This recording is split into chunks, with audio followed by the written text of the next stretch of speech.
Hello and welcome. This is our weekly review program where we are going to bring to you major events over the week. And to give you some highlights, the holiday wishes made by Prime Minister Abiy Ahmed and Mayor Addis Ababa, modern sewage treatment at Bole Arabsa subsidiary, and Lenagoa Women's Rehabilitation and Skills Development Center, and mobilizing resources for completion of the GERD.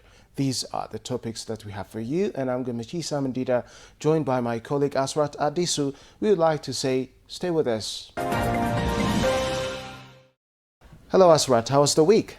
The week was fantastic, and how was it for you? The same. We had this beautiful Ethiopian Christmas that entertained, a variety of events, we could say. And I just would like to begin with the holiday wishes made by Prime Minister Abiy Ahmed and Mayor Addis Ababa. And I would like to invite you to say a few things on that.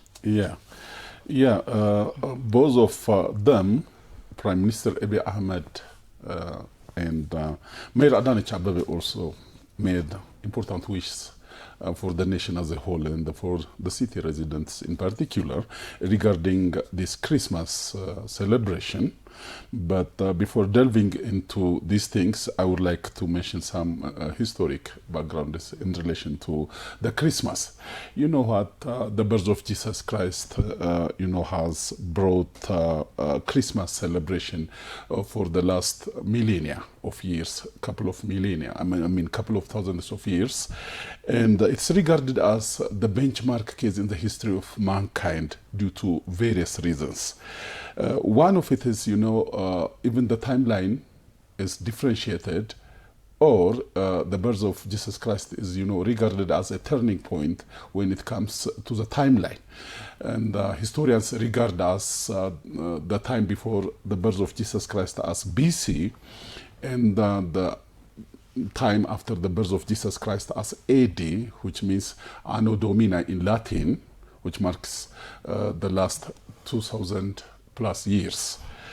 And, not only this timeline differentiation, but the birth of Jesus Christ is regarded as a very important event in the history of mankind. And Jesus Christ himself is regarded as the most influential personality, both in spiritual and secular realms.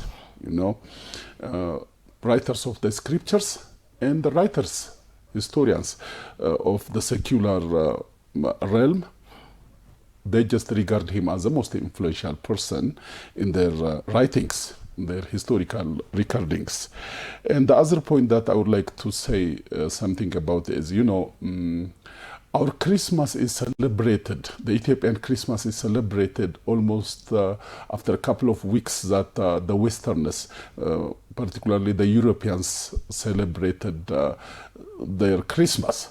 After they celebrate it, we celebrate after a fortnight, I can say, almost nearly, so that we do have these calendar differences.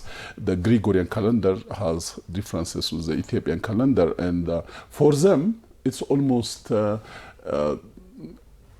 it's a holiday that marks a beginning of a new year. And for us, it happens on the fourth month of our year, the Ethiopian year, which is we call Tasas 29. It's a different in their calendar. And in relation to this Christmas celebration, as you mentioned earlier, the Ethiopian government, has sympathized with, the socially challenged and economically marginalized sectors of society by just inviting them to the palace. Inviting these compatriots to the palace and having the holiday lunch with them is not such a silly thing, not should be regarded as some simple thing. It's a huge and important aspect by the government. It's a good step. We can regard that as a good step. And that invitation of these people, the compatriots, was, occurred at a national palace, sometimes called Jubilee Palace. So it was there, and if you remember it, this palace was recently completed its renovation. It has undergone a huge renovation, and these people entertained the palace and the meal and the good wishes by the prime minister and the people there.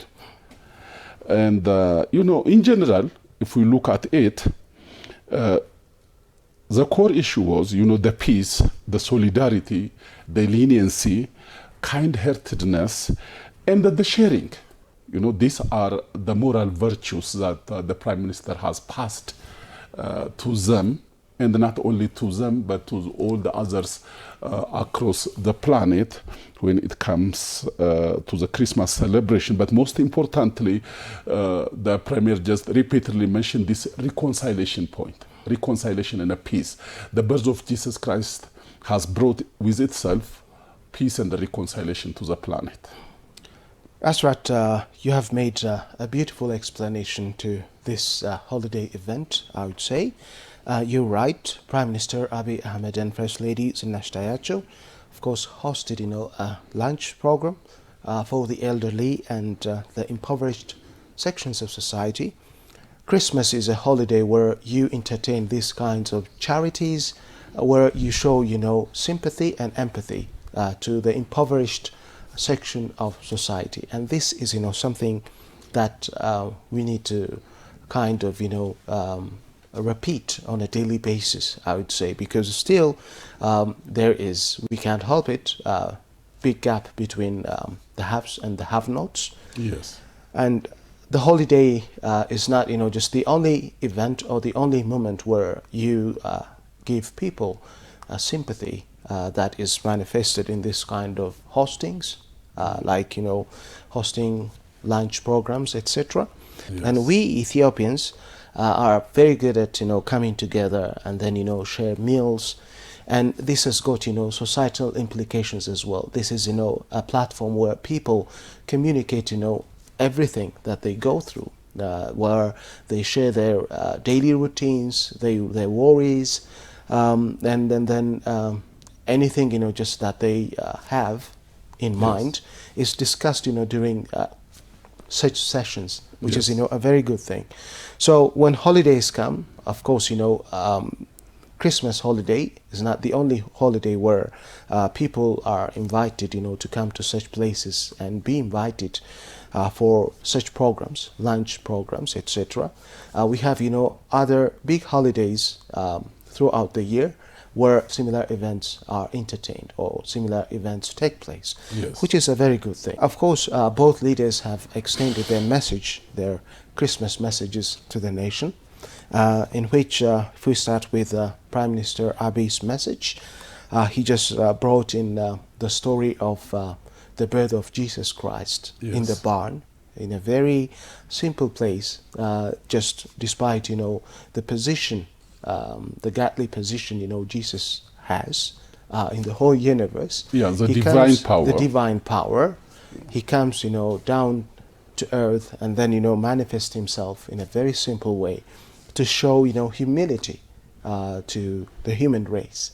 Exactly. And Prime Minister Abiy, of course, exemplified this situation in that the government of Ethiopia as well, wants to show humility in general, and this is done for the sake of enhancing peace for the nation as well. And he just gave examples with protagonists and antagonists in this story. Yes. Yeah. Yes. And interesting that is. Interesting stories. Yeah. And of course everybody does not take the right path. Some take just the wrong path or the bad route. Yeah. And he of course insists that we Ethiopians should take the right path, the positive one that enhances peace, prosperity and security for the nation. People should not take just the antagonist's path, because it lead to destruction. Peace is something that we cannot compromise at any cost. We need to work for that, and of course this requires being positive and to show humility, to have empathy to everyone else around you. Yes. And to make just positive or the right choices. And of course he concluded his message, urging all Ethiopians to embrace peace and reconciliation, drawing parallels from the scriptures during Christ's birth. That was the most important message embodied in his speech. Yes. That he delved deep into the Bible, the scripture, and he brought examples. Yes. And he tried to give them this vivid picturesque of the events that took place millennia of years ago, which still has a power to reshape us. Mayor Adanich has also shared, meals with around, 400,000, which is exemplary for everyone else. So there is, particularly for the well-to-do personality. Unity and solidarity are shown, in these events that took place over the week. Yeah.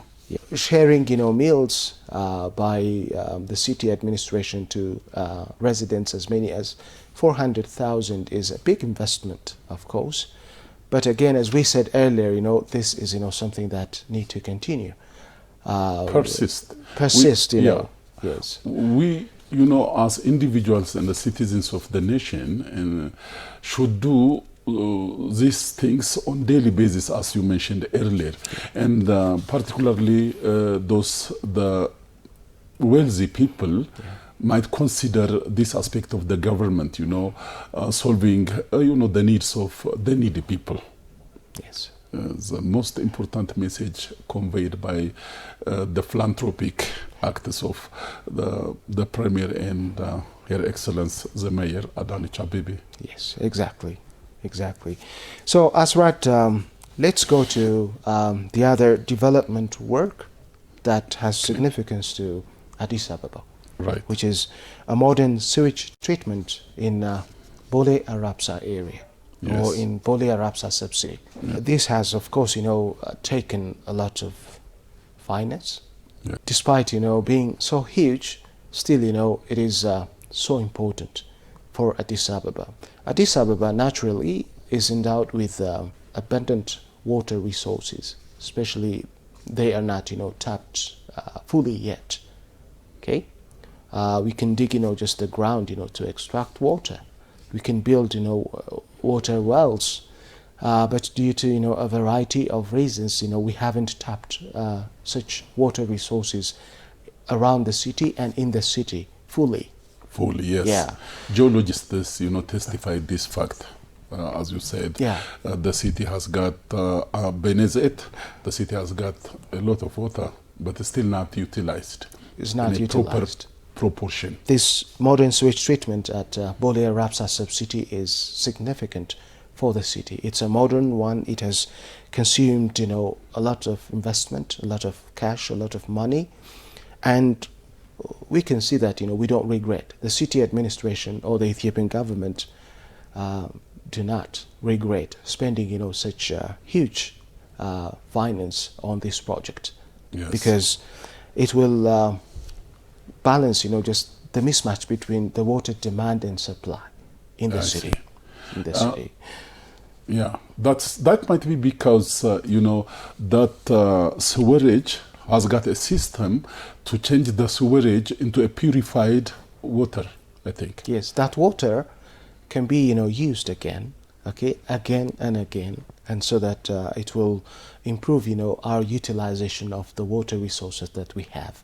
And as much as 1.6 billion birr has been invested, on this project. It's a huge investment, we could say. And it is still worthy. It is still worthy, and especially in this particular sub-city, we have got, a modern sewage treatment plant with a capacity to treat 30,000 cubic meters of sewage per day. That's a huge capacity, and of course, this is, expected to increase the city's sewage treatment capacity to 233,000 per day. As the mayor herself said, Addis Ababa, the Amharic nomenclature, which has got English new flower, should match its nomenclature with some renovations. And, you know, as we repeatedly mentioned, this corridor development has brought has changed the face of the city into some new features, into some new looks. You know, Addis has become very splendid due to this changing works, renovations, and other things. You know, this plant by itself has huge, you know, benefits to the city dwellers, and to the country at large. But still, it has got, you know, employment opportunities for citizens. And with the plant in the vicinity, you know, you make some changes, you bring some changes. And that has also impact in the looks of the city. Asrat, you remind me of our attitude towards sewage in general. Of course, you know, sewage normally is not, you know, a good thing. We can't help it, you know, it is something bad. Yes. But it is, you know, also a resource that you can transform into something usable, something resourceful. You can use this sewage as a resource. For example, methane and butane can be extracted from this sewage. Exactly. And they can also be, you know, source of energy. And despite the fact that, you know, this is the case, most of us, you know, have a very negative attitude towards, you know, sewage in general. It's because, you know, lack of experience in terms of treating, you know, sewage in general. It's because of, you know, we have lack of knowledge regarding, you know, the resourcefulness of sewage in general. Sewage in general. And obviously, when people are informed with such a practical project regarding, you know, the use of sewage, then obviously this is going to replicate elsewhere. And we consider treating, you know, sewage in a different way. Also, this particular case, you know, reminds me of a particular event somewhere in the country, the countryside. There was an NGO that just wanted to treat sewage in the localities of the country people. And of course, you know, that sewage treatment plant would allow people to extract clean water from their toilets. Okay. However, that was not welcomed by the people. It's because, you know, lack of knowledge. Lack of knowledge. Lack of knowledge. The existing conception. Exactly. And negative attitude towards sewage in general. But elsewhere, especially in the advanced nations, sewage is considered to be absolutely a very important resource. And methane and butane, you know, just that you can extract from sewage, can be used to light, you know, houses. They can be used, you know, in kitchens. You can cook. Source of renewable energy. It's a renewable energy. So this particular plant, you know, just will allow us to change our negative attitude towards, you know, sewage in general. The city administration has pioneered it. It has begun it. It has initiated it. Yes. And it's something that deserves kudos. Exactly. Viewers, we would like to invite you the remarks made by Mayor Addis Ababa regarding this particular plant, sewage treatment plant. ከለውጡ ማግስት ጀምረን አዲስ አበባን እንደ ስሟ ውብ አበባ እንደምናደርጋት ለኢትዮጵያ ሕዝብም ለአዲስ አበባ ከተማ ነዋሪዎችም ቃል ገብተን ነበር። The sewage treatment plant is a demonstration that the promise is being fulfilled. After the reform period, numerous work have been carried out to achieve our promise, which is making Addis Ababa as clean as its name entails. We have been working to make the city entertain developments that entertain the concept of urban lifestyle. We have been improving existing infrastructures and building new ones to prove our loyalty to the people. We have been working with great attention to the water and the sewage sector to clean Addis Ababa from pollution and waste and to make it comfortable for its residents. We have increased the water supply from 500,000 to 750,000 cubic meter. The initiative will contribute significantly to addressing the demand and supply mismatch in the sector. Okay, we're back, viewers. Asrat, shall we go to Lenegawa Women's Rehabilitation Center? Yes. Yes. This rehabilitation center began functioning last year. Yes. And we remember during the inauguration ceremony, Mayor Addis Ababa made a speech. Yes. Of course, especially the significance of such centers for women, disadvantaged women who have been in ups and downs of life. These compatriots, these fellow country people do have their own talents and wills and interests to pursue in life. Despite their personal interests and intentions, they were forced, coerced to exercise the life that they were never in favor of. The mayor was there just to embolden them that they have potentials that they have been naturally endowed with, so that they should, meet that natural potential. And in that skills development center, they get skills, they acquire skills, and because the center is, designed for rehabilitation and the skills development, they are invited and they join that center for that purpose, as the mayor said. Asrat, in this particular center, the Lenegoa Women's Rehabilitation Center, we have graduates from the previous batch who gave their words, saying that they benefited a lot from this particular center. And Mayor Addis has also said a lot regarding the significance of Lenegoa Rehabilitation Center.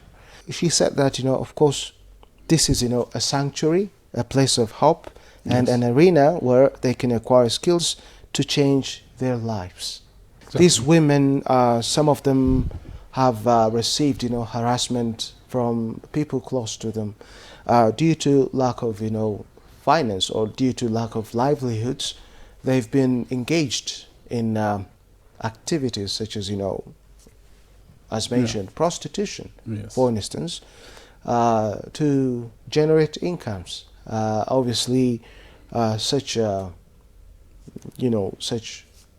means of making livelihoods seem to be, working for women, for some women. Yes. But their lasting effects are considerably, very bad. Very damaging. Very damaging. Yeah.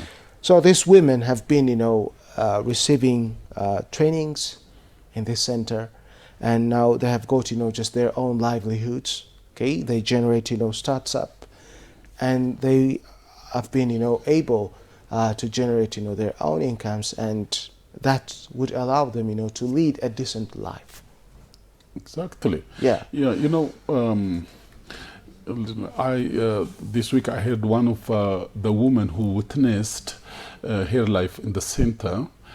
She said, the moment I arrived at the center, I just knew that my life is going to be changed for good, she said. The very moment that she arrived there, she just knew that her life is going to be changed and changed forever for good. And she got the chance of, this Green Legacy department to deal with it, which she liked it very much. That she was thinking of, this field, to be engaged in that field as one of the women in the severe socioeconomic problems. Of course, they give a piece of advice to the ones who follow them, the newcomers, to make use of the center. When you learn, these kinds of skills in such centers or at such centers, a lot is expected from you as a person, and you need to be committed. You need to be able to understand what goes in there, and then turn that into a genuine means of livelihood. You need to take steps yourself. During the first round of this training for these women, one important point was mentioned. Some women, even though they got these trainings in the center, after they leave that center, after they graduate, they didn't put enough or adequate effort to allow them, generate their own livelihoods. That's one big challenge. So when these women, when young people, enter this center and receive, the training, it doesn't mean that all is done. yet they are required, to make, just their own measures. They need to take action. They need to show proper amount of commitment. They need to put adequate effort.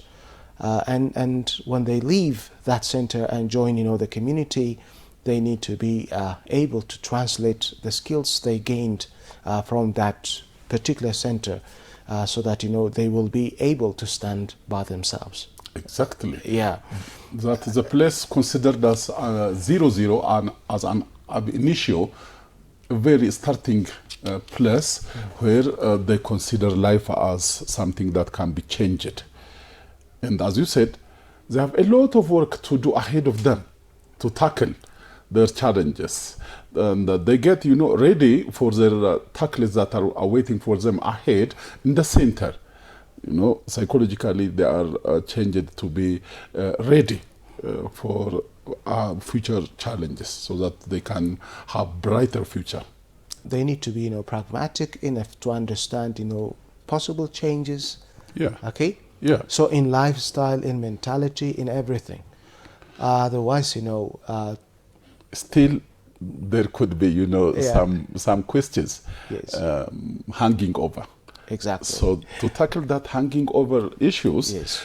What you mentioned is still important. The commitment, the commitment. Unless otherwise they are committed enough to change their own lives as per the schedules, the trainings, the skill developments, and the rehabilitations they have gone through in the center, they may be, challenged still. Exactly. And another topic that I was very much amazed was, all of the women who were witnessing their experience in the center were calling the mayor, Her Excellency Mayor Addis Ababa, as Mama. Of course. Mama. Of course. Thank you Yes. so much, Mama. Yes, yes. Thank you very much, Mama. We are grateful to you, Mama. I was astonished.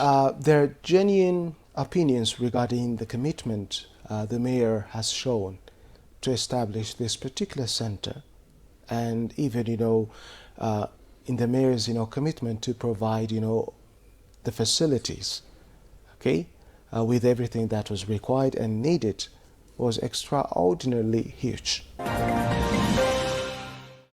የነገዋ የሴቶች ታድሶና የልቀት ማዕከል I'm too happy due to the reason that the Nagawa state-of-the-art Women's Rehabilitation and Skills Development Center is a sanctuary, place of hope, and an arena where they can acquire skills to change their lives and instigate themselves for a brighter future. Here, they're fully respected and learn how to maintain their natural dignity. This is our must-do responsibility to deliver. You've your own rights in the society that you're entitled to. This isn't the opportunity that you don't deserve. It's what you deserve. Your vulnerability stems in long-standing societal misconceptions and gender-based mistreatments. You're not responsible for the broken social status and marginalizations. You were subject to the deep gender-based societal misconceptions. We shall avoid it altogether with consolidated reactions. Yes, so finally, with regard to this particular center, I would say we do hope that the graduates of this center will, as what I think we're coming to the Grand Ethiopian Renaissance Dam. Yeah. We've been convinced that, everything is going very well with it. So maybe we don't have worries because, everything is taking place smoothly. But despite, the big successes the construction of this dam has shown so far, we still need to put effort to complete it. Yeah? Yeah. And so the Grand Ethiopian Renaissance Dam construction project has reached more than 97% completion. This was reported, this week. Yes. Yeah. A 110 million revenue collection program has been held for the construction of the GERD, or the Grand Ethiopian Renaissance Dam. Yes. And people from all corners have been contributing, As cash. usual. As You know, usual. As usual. For the last decade plus years. Yes. Starting from, these kindergarten boys and children to people of any age, Ethiopians have been contributing their parts for the construction of this very iconic and historic Ethiopian dam, which may not be only the Ethiopian dam, but an African dam. Exactly. If it was not for the support of the people, for the mobilized finance, okay, the GERD wouldn't come to this level. Its completion wouldn't have reached more than 97%. And the executive director of the GERD Coordination Office, Argawi Berhe, stated that the construction of the dam has reached 97.6%, which is, a huge success, isn't it? Exactly. Yeah. It is. But still, we are left with, a few more percent that need to be covered. Yeah? Mathematically, about 2.4% is still remaining. Is still remaining, and this still, requires doing the same thing, which is, mobilizing necessary resources to complete it, and that is taking place, in a way that is unprecedented, we could say, and people, institutions, especially financial institutions in the country, are exerting, efforts to mobilize, more finance to completion of the GERD, process. to the finalization process. And not only, of course, these institutions, financial institutions, but individuals, Ethiopians and Ethiopian-born Ethiopians living abroad, have also been, contributing, of course, finances for the dam. We can say that this project can be accomplished when we are together. The causes that, govern, we like it or not, GERD is, a common issue. Where you live in the northern Ethiopia, in the southern Ethiopia, wherever you live, GERD is a common issue. That's why GERD is, so special. It brings, the people of Ethiopia together. Remember when the building of GERD was launched in the years back, Ethiopia had, many challenges, numerous challenges. One of them was, of course, lack of, adequate finance to build it. And we can say no international financial institution was ready, to give us loan. Yeah, I remember. And here and there, our country was in trouble as far as ensuring, this loan is concerned. And we suffered, we could say. And we remember the leaders during those days took, the right measure to mobilize, the resource, the financial resource that the dam needed.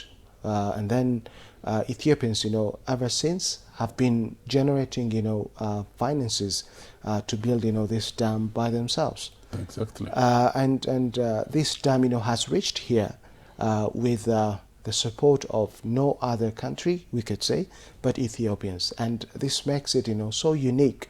We can take, similar infrastructure developments elsewhere.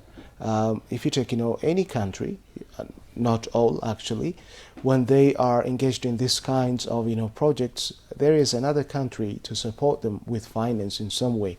Either they give them loan or they provide them with the finance. But in the case of Ethiopia, we have, a different story, as we all know. We can say international financial institutions have come against the construction or the building of this GERD, because there are, as we know, countries that are against the building of it. Against the building, as you said, maybe not only the countries like Egypt, but there were, these political dissidents who were persistently struggling against this topic, so that the Ethiopia may not gain the loan for the construction. And yet we did it. Ethiopians can really enhance their unity, their perseverance, and their economic independence and self-reliance from their experience in the building of the GERD, because we have realized building this dam by generating, our own resources, by mobilizing our own resources. And this has, implication for similar projects that the country intends to build in the future.